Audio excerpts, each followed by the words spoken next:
Hello बच्चों। तो कैसे हैं आप? My name is Lokesh Solanki and मैं आपका स्वागत करता हूं इस प्यारे से चैनल फिजिक्स लवर में। आज हम डिस्कस करेंगे केंद्रीय विद्यालय स्कूल्स के सैंपल पेपर्स के बारे में कि साइंस के सैंपल पेपर में फिजिक्स के कौन सा क्वेश्चंस पूछा गया है, फिजिक्स में कितने क्वेश्चंस पूछे गए हैं, कितने मार्क्स के क्वेश्चन पूछे गए हैं। So we are going to start a new series that is the KVS sample paper series. तो चलिए हम स्टार्ट करते हैं। आज से हमारा जो फर्स्ट क्वेश्चन है वो है a wire is placed between a north and south pole of a magnet. ये जो क्वेश्चन है ये 2 नंबर में आया था। कितने मार्क्स में आया था? 2 मार्क्स में पूछा गया है। ठीक है, तो इसकी जो मार्किंग स्कीम है that is 2 marks. A magnet is shown in a current. ठीक है, if current flows in the wire in upward direction. ये जो वायर है इसमें किस डायरेक्शन में करंट फ्लो हो रहा है? अपवर्ड डायरेक्शन में करंट फ्लो हो रहा है। In which direction does the wire tends to move. हमें ये बताना है कि इस वायर में किस डायरेक्शन में फोर्स लगेगा, मतलब ये वायर किस डायरेक्शन में मूव करेगा। ये बंधा हुआ है, ये किसी थ्रेड से बंधा हुआ है। ठीक है, तो सिंपल सा लॉजिक है कि हमें क्या पता है। We know that according to ऑस्ट्रेड एक्सपेरिमेंट कि when the current carry conductor is there then the magnetic field is around them. उस करंट कैरी कंडक्टर के अराउंड क्या जनरेट हो जाती है? मैग्नेटिक फील्ड जनरेट हो जाती है। ठीक है, और वो कैसी होती है? मैग्नेटिक फील्ड कॉन्सेंट्रिक सर्कल्स में होती है एंड इसकी डायरेक्शन हमें मिलती है राइट हैंड थंब रूल से। ठीक है, और जब इस करंट कैरिंग कंडक्टर को wherever the current carrying conductor is placed in a magnetic field, पता है आपको? ठीक है, तो उस मैग्नेटिक फील्ड की वजह से उस कंडक्टर पर क्या लगता है बेटा? उस पे लगता है फोर्स, लगता है या नहीं? और उसी डायरेक्शन को हमें फाइंड करना है। So we can use the Fleming's left hand rule to find out the direction of magnetic force. तो फ्लेमिंग्स का लेफ्ट हैंड रूल क्या कहता है? According to Fleming left hand rule, when we stretch our forefinger, middle finger and thumb in such a way, forefinger represent the direction of magnetic field, middle finger represent the direction of current, then the thumb represent the direction of force. Okay, FBI से आप याद रख सकते हो। तो आप देखें north south है, मींस इस डायरेक्शन में क्या होगा? मैग्नेटिक फील्ड होगा। नॉर्थ से साउथ, तो ये हो गई हमारी मैग्नेटिक फील्ड की डायरेक्शन। ठीक है, करंट की डायरेक्शन ये फिंगर से रिप्रेजेंट करती है, तो करंट की डायरेक्शन क्या हो गई? अपवर्ड डायरेक्शन में हो गई करंट की direction. Then thumb in which direction? Thumb downward होता है, थंब अंदर जा रहा है। थंब कैसे जा रहा है? इनवर्ड। सो हम क्या लिखेंगे कि the direction of wire is inward. ये क्या होगा? अंदर की ओर होगा। The direction of the wire is inward. Okay, और हम कैसे इसे फाइंड कर सकते हैं? We can find with the help of Fleming's left hand rule.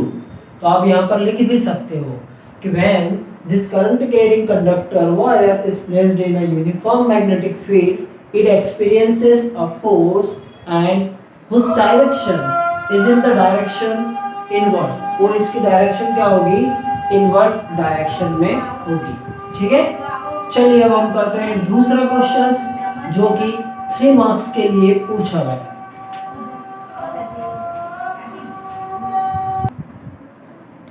Okay, so the second question is, ये क्वेश्चन पूछा गया था 3 मार्क्स में, पूछा गया है सैंपल पेपर्स में कि write the relationship between the resistance and resistivity. Rho मतलब यहाँ पर है रेसिस्टिविटी। क्या है? Resistivity. Find the relationship between the resistance and resistivity of a material at a conductor in the shape of cylinder, जिसका shape कैसा है, cylinder के शेप का है, and length is L, उस सिलेंडर की जो लेंथ है वो क्या है, L है। एरिया क्रॉस सेक्शन दिया गया है A, area cross section is A, hence derive the SI unit of resistivity। तो ये बहुत ही इजी कॉन्सेप्ट है, और ये कॉन्सेप्ट हमें क्या बताता है कि हमें रेसिस्टेंस के बारे में पता चलता है कि जो रेसिस्टेंस है it is depend on the length of the conductor and the area cross section of the conductor. ठीक है, हमसे ये पूछा है कि क्या रिलेशनशिप है, तो हमें जो जो पूछा है सिर्फ वही करना है। Don't write the another extra things, ज्यादा लिखने की जरूरत नहीं है। तो क्या रिलेशन है, रिलेशनशिप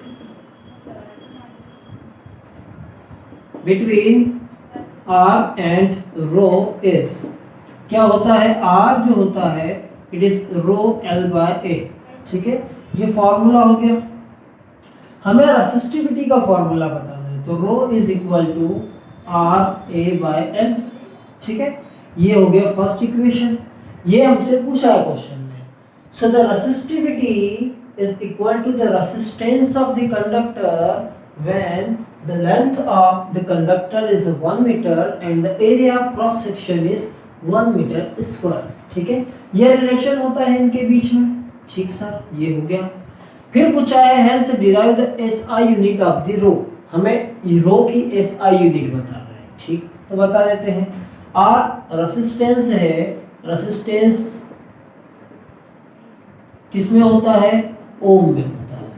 ठीक है, एरिया की SI यूनिट होती है मीटर स्क्वायर और लेंथ की होती है मीटर, लेंथ की क्या होती है, मीटर होती है। Okay, now put all the values, ये हो जाएगा ohm metre square upon metre, ये मीटर से मीटर स्क्वायर कैंसिल हो गया, then we are getting rho is equal to ohm into metre.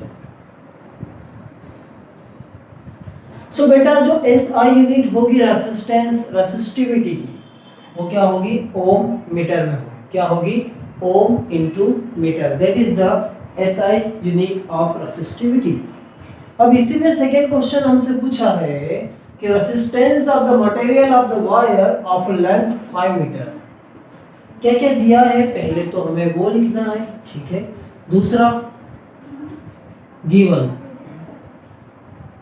Length हमें दी है 5 metre, length of the wire. ठीक है, इन 100 ओम रेसिस्टेंस, R कितना दिया है, R हमें दे दिया है बेटा 100 ओम, R दे दिया है 100 ओम। ठीक है, area cross section of the wire is 3 into area 3 into 10 to the power -7 metre square. ठीक है, area is 3 into 10 to the power -7 square, that is the area. Calculate the rho of the metal, वही चीज हमें रो निकालना है। ठीक है, रो का फॉर्मूला हमारे पास ये है कि rho is equal to R A by L, that is the formula। now put the values and we will get our answer। तो रो कितना आ जाएगा बेटा, रो आ जाएगा R है 100 इंटू A, एरिया कितना दिया है 3 into 10 to the power -7 upon 5। ठीक है, एंड इसकी यूनिट होती है ओम मीटर होती है। ठीक है, यूनिट क्या होती है, ओम मीटर्स में होती है। इसे डिवाइड कर दे, 5 1 जा 5, 5 2 जा 20। ठीक है, 5 2 जा 10, 20 हो जाएगा। So rho is equal to 60 into 10 to the power -7 ohm metre. So we can write 6 into 10 to the power -6 ohm into metre, that is our final answer. तो जो रेसिस्टिविटी होगी मेटल की, किसकी रेसिस्टिविटी, मेटल की resistivity कितनी होगी sir, ये होगी बेटा 6 into 10 to the power -6 ohm metre. So rho is equal to 6 into 10 to the power -6 ohm into metre. ठीक है, तो इसे नोट कर लीजिए, फिर हम डिस्कस करेंगे थर्ड क्वेश्चन कौन सा पूछा गया था। ठीक है, ये 3 मार्क्स में क्वेश्चन पूछा गया है, कहां से, इलेक्ट्रिसिटी से। ठीक। There is the third question which is asked in the sample paper of KBS केंद्रीय स्कूल में पूछा गया है। ये क्वेश्चन बेटा पूछा गया है 3 नंबर में, 3 मार्क्स का क्वेश्चन, वेरी इजी क्वेश्चन है। चलिए देखते हैं। अ बल्ब इज रेटेड 5 वोल्ट, एक बल्ब है जिस पर 5 वोल्ट लिखा हुआ है एंड 300 मिली एम्पियर। वोल्ट में क्या होता है, जैसे कि मैं कहता हूँ first write the given things. Given हमें है पोटेंशियल ये 5 volt and current is 300 milli ampere. 300 milli ampere में है बेटा, सोचो 1 milli ampere equal to how many ampere, 10 to the power minus 3 ampere. मतलब ये क्या हो जाएगा 300 into 10 to the power minus 3 ampere. तो 10 टू द पावर माइनस 3 है, मतलब ये अपॉन में कितना हो जाएगा, ये अपॉन में हो जाएगा 1000। ठीक है, ये कैंसिल हो जाएगा, तो क्या बचा हमारे पास 3/10। इतना करंट हमें दिया है, मतलब उस पर रेटेड है, उस जो बल्ब है उस पर लिखा गया है। हमें बताना है कि ये कितनी पावर क्या होगी, बल्ब की पावर कितनी है। चलिए बता देते हैं। तो पावर इज इक्वल टू, ये होता है directly V into I. Formula होता है पावर का, potential into current is equal to the power. ठीक है, तो V इंटू आई, तो ये हो जाएगा P is equal to 5 into 3/10, 5 into 3/10। 5 1 जा 5, 5 2 जा 10, तो 3/2। 3/2 मतलब कितना बेटा, 3/2 मीन्स 1.5 वॉट। ठीक है, तो उस बल्ब की पावर कितनी होगी, the power of the bulb is 1.5 what. Power क्या होगी इस बल्ब की, 1.5 वॉट की पावर होगी। चलिए अब नेक्स्ट हम बात करें, हमसे पूछा है resistance of the circuit, sorry resistance of the bulb. तो बी रेसिस्टेंस, तो कोई प्रॉब्लम ही नहीं है। रेसिस्टेंस क्या होता है, V is equal to I into R according to Ohm's law. So resistance is equal to V upon I. तो R कितना होगा, R V is equal to 5 and I is equal to 3/10, तो ये हो जाएगा 50/3। कितना हो जाएगा 50/3 ओम। हम इसे डिवाइड भी कर देते हैं तो ये आ जाता है 50/3 ही मान लो। ठीक है, otherwise if you will divide then you will get 16.6 ohm। लिख देता हूं मैं यहाँ पर 16.6 ohm। ठीक है, that is the resistance। ये क्या हुआ बेटा, ये होता है रेसिस्टेंस ऑफ दिस सर्किट। ठीक, बल्ब का रेसिस्टेंस इतना होगा जिसकी पावर 1.5 होगी। तीसरा हमसे पूछा है एनर्जी कंज्यूम। तो energy is equal to power into time. Energy जो होती है that is equal to power into time. ठीक है, चले तो पावर हमें पता है 1.5 watt is the power and time is given to us 1.5 and time कितना है 2.5 आवर्स। ओके, इनका मल्टीप्लाई कर दीजिए, हमें मिलेगा हमारा फाइनल आंसर। तो मल्टीप्लाई करने पे क्या मिलता है बेटा, 25 5 जा 125, 25 1 जा 25 एंड 12 ये होता है 37। ठीक है, ये हो जाएगा 3.75 3.75। ओके, हमें यहाँ पर जूल्स में बताना है या आवर्स में बताना है, ये हम पर डिपेंड करता है। ठीक है, तो हम इसे किलोवाट में भी लिख सकते हैं, जूल्स में भी लिख सकते हैं। चलिए हम इसे जूल्स में कन्वर्ट कर देते हैं। ठीक है, सो आर यू रेडी, आप तैयार हैं? देखो 1 आवर्स में कितने सेकेंड्स होते हैं, 1 आवर में सर सेकेंड होते हैं 3600। तो 2.5 आवर्स में कितने होंगे, 2.5 इंटू 3600। ठीक है, तो यहाँ पर आ जाएगा 3.75 इंटू 3600। ओके, तो यहाँ पर हम मल्टीप्लाई कर देते हैं 375 into 36, we will get our final answer. Okay, तो मल्टीप्लाई करते हैं, 6 5 जा 30, 6 7 जा बताइए 6 5 जा 30, 6 7 जा 42, 45 होगा ये, ठीक है। तो 4 आ जाएगा, 6 3 जा 18, 18 एंड 4 22, 3 5 जा 5, 3 7 जा 21, 22 2 3 11, ये आ जाएगा 0 0 5 0 0 5 3 1, ठीक है। So the total energy consumed is 13500 joule. बेटा कितनी एनर्जी कंज्यूम्ड होगी? 13500 joule is the energy consumed in 2.5 hours. 2.5 घंटे में इतनी एनर्जी ये बल्ब क्या करेगा? कंज्यूम करेगा। ओके, आई बात समझ में? ठीक है, चलिए तो ये लिख लीजिए, फिर हम डिस्कस करते हैं next question.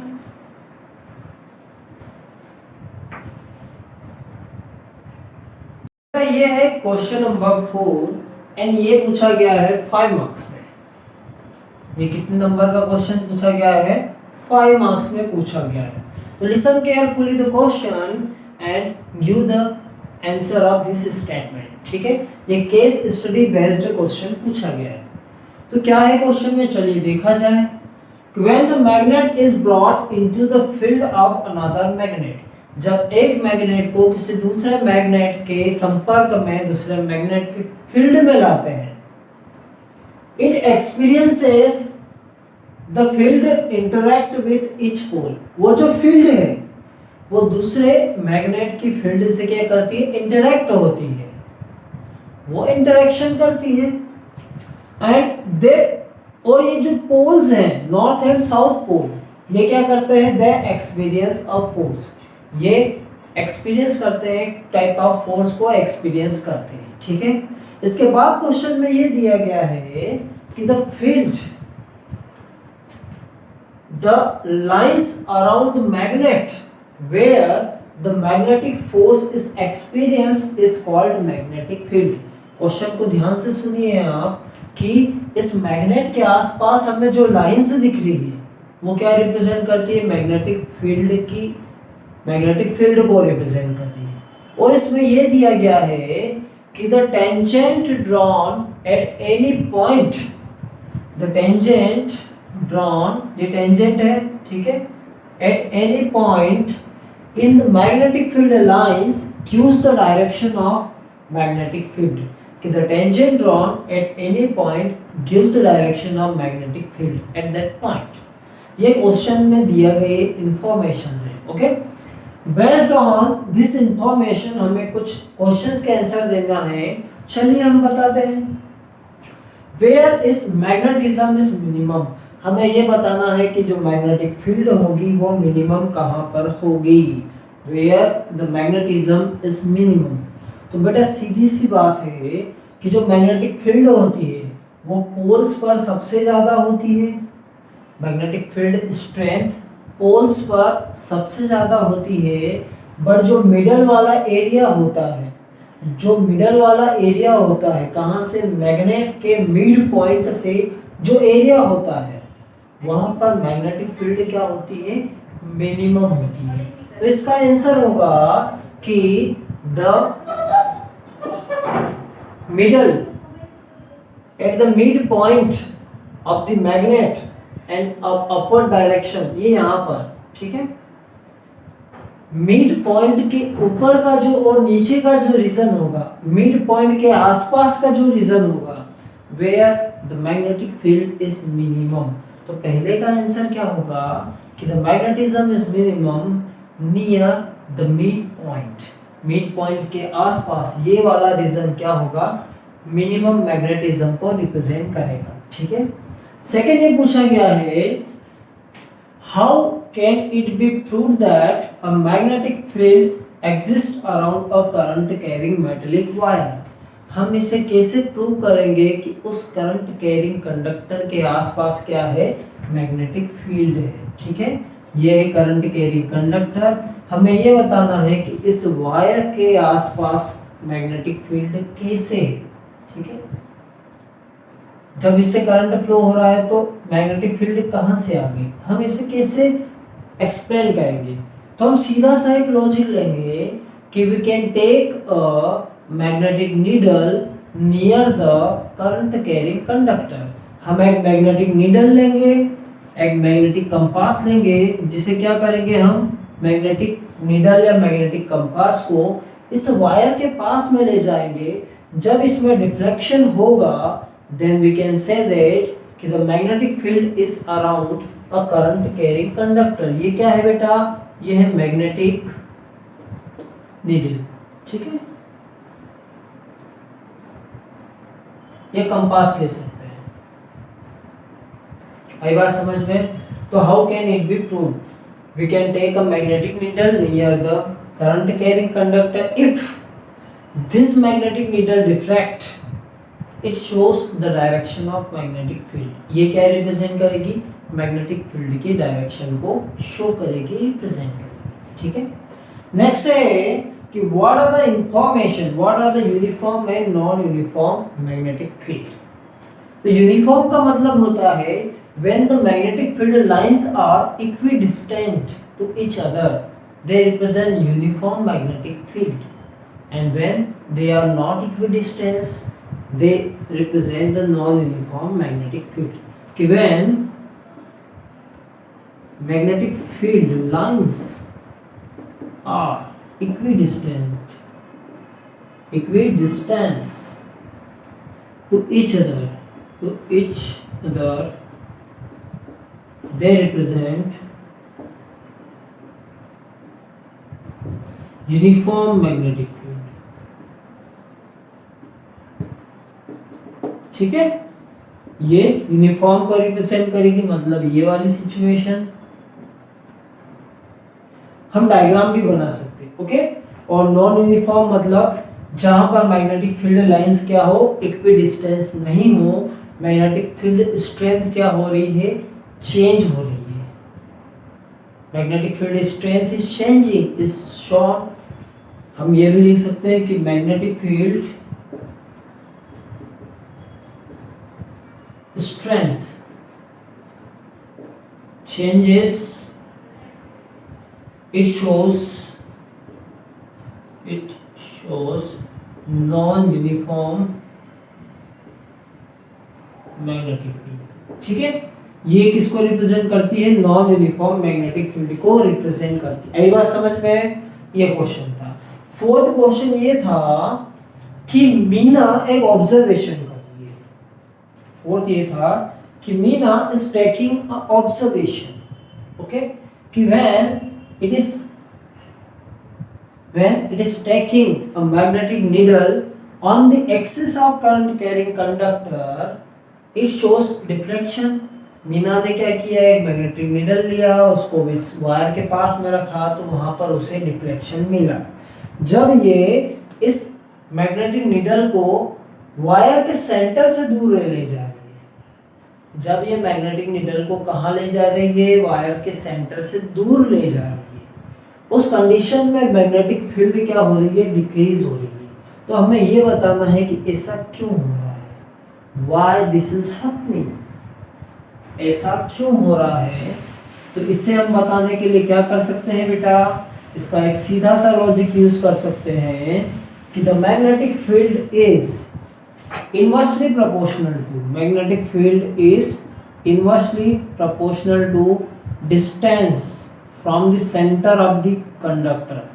Magnetic field is inversely proportional to the distance of the center of the conductor when Meena इस डिस्टेंस को बढ़ाएगी तो मैग्नेटिक फील्ड क्या हो जाएगी? डिक्रीज हो जाएगी, okay. when Meena is moved away from the current carrying conductor then the magnetic field decreases because the magnetic field is inversely proportional to the distance from the center of the current carrying conductor। आई बात समझ में? तो ये 4 questions पूछे गए हैं sample paper में, केंद्रीय विद्यालय स्कूल्स के सैंपल पेपर में 4 क्वेश्चंस पूछे गए, ओके।